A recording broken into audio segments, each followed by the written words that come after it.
Hello, I'm going to explain why the sharing of the 960 to 1164 MHz band is such a sensitive subject for civil aviation. First, I will explain the concept of communication, navigation, surveillance, CNS, which is the keystone of aviation safety. Depending on the situation, we use different means of communication. The main means of voice communications at the moment is VHF in the 118 to 137 MHz band, which is very heavily congested in Europe.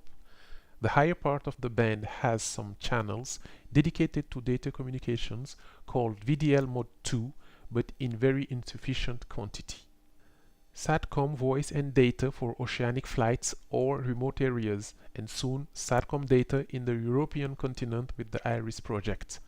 HF is still used for oceanic flight and in remote areas. ICAO is planning to deploy LDACs in the mid-2020s in the 960 to 1164 MHz band to meet the growing need for ground-air data exchange.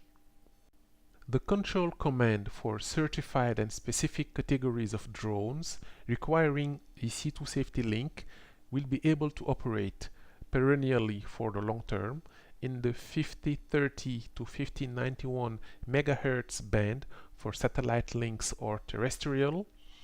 The 960 to 1164 MHz band, meanwhile, can be used at low altitudes up until the LDACs is deployed in the corresponding airspaces.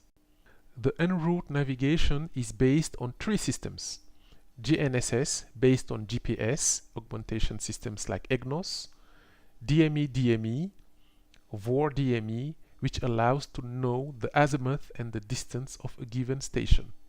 The approach navigation uses different systems that make up the ILS, Instrument Landing System, including the DME that allows the pilot to know exactly the distance that separates him from touchdown. Sometimes surveillance techniques are used or supplemented for navigation applications. It's the case for ADS-B, which allows aircraft to monitor in real time the position of aircrafts equipped with a transponder at 1090 or 978 MHz. It's also the case for TCAS, ACAS, which is the last line of defense to avoid air collision between two aircraft. The TCAS gives climb or descent orders to the different pilots. Surveillance is carried out by different systems depending on the situation. For oceanic zones or remote areas, we use position reporting via SATCOM. For non-collaborative aircrafts, we use primary radars in the S-band for the coverage of final approach zones and in the L-band for wider coverage areas.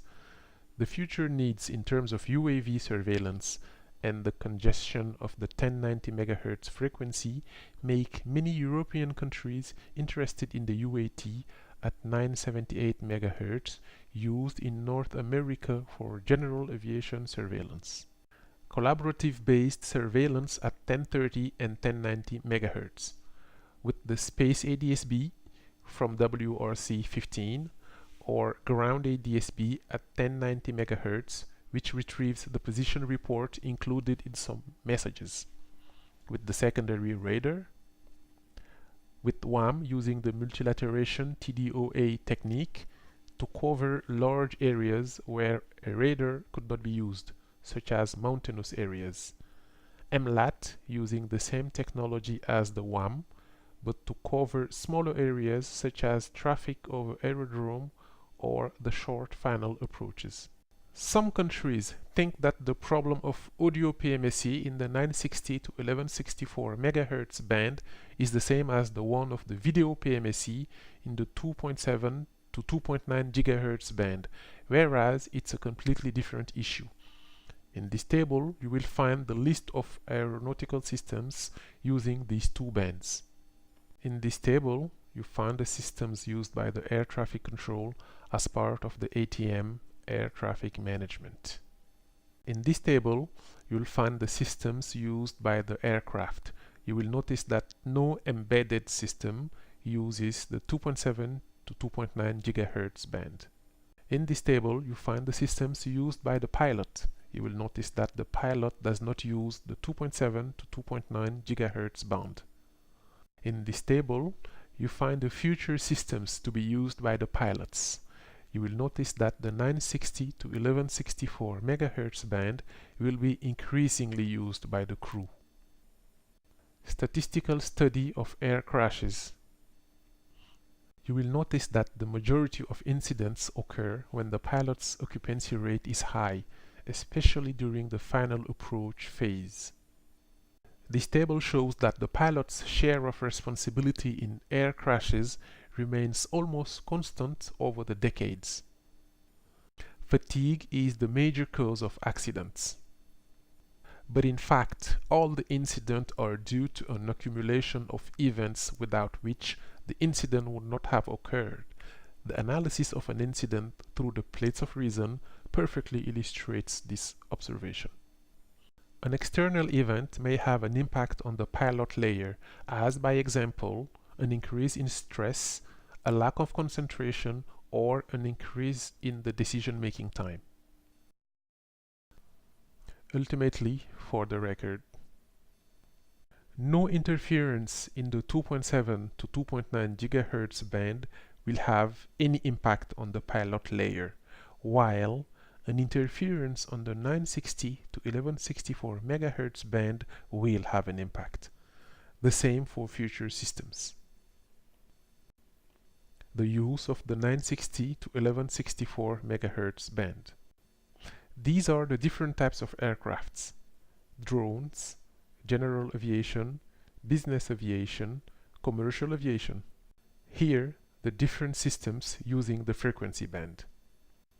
The 978 MHz UAT is strongly envisaged for general aviation and UAV surveillance in traffic areas, the WAM, and the MLAT at 1030 MHz ground to air and 1090 MHz air to ground for surveillance in difficult areas, ADS-B at 1090 MHz, and space ADS-B for other areas not covered with secondary surveillance radar. The DME and TACAN for DME-DME navigation. I would point out that from a civil aircraft perspective, a TACAN is equivalent to a DME. The secondary radar interrogating at 1030 MHz and waiting for a response from the aircraft at 1090 MHz. The TCAS-ACAS, which is the last line of defense to avoid collision. What would happen in the case of interference on the 960 to 1164 band? First, let's deal with the case of the frequencies 1090 MHz and 1030 MHz. These two frequencies are the keystones of surveillance, and any interference would have a direct and immediate impact on the pilot and the air traffic control, immediately endangering many lives. These two frequencies are considered as a sanctuary by civil aviation.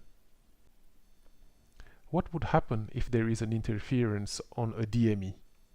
Let's consider a scenario where an aircraft interrogates a DME channel 100Y at the frequency 1124 MHz.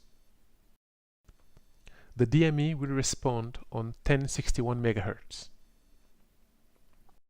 Let's take an interferer on 1124 MHz. Even if the interferer is located closely to the DME, he may continue to communicate without realizing that he is interfering. On the other hand, the DME will not hear the interrogations of the aircraft and therefore will not answer. Up until a certain level of interference is reached, the DME will not even realize that it is being scrambled. The pilot will only conclude that the DME is out of order. The same thing for an 1161 MHz interferer close to an aircraft. This example highlights several problems. DME responses at 1061 MHz will have no effects on the interferer transmitting at 1124 MHz. Airplane interrogations will have no effect on an interferer transmitting at 1061 MHz. The interferer can scramble without realizing it. The DME can become deaf to interrogations from the most distant aircraft without realizing it. The aircraft will not hear DME responses, and the pilot will suspect that the DME is out of service. This type of incidents occur mostly when the aircraft is close to the ground, that is to say, during the takeoff and landing phases, during which the crew is subject to high levels of stress. At those moments, the priority of a pilot is not to report incidents, but to remain focused to the maximum to continue flying even under degraded conditions. For an interfered with aircraft flying at an altitude of 300 meters, the radio horizon is 72 kilometers, which means that the interferer to identify could be anywhere on a surface of 16,000 kilometers square. How can one imagine being able to identify and stop this interferer within an acceptable time frame? In the risk analysis, any impact on the pilot's environment is considered highly accident-prone. The 960 to 1164 MHz band has a direct impact in the pilot's environment. Sharing in this band requires a long and thorough risk analysis. For a sharing scheme to be acceptable, important means of mitigation will have to be implemented to avoid any impact on the pilot's environment.